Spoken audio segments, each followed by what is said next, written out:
একজনে ছবি আঁকে এক মনে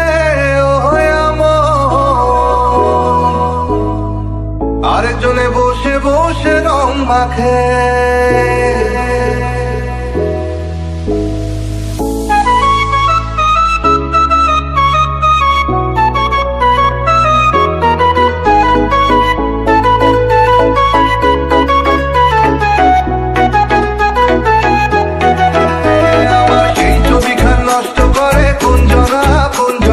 সেই ছবিখান নষ্ট করে কোন জনা তোমার ঘরে বসত করে কয় জনা।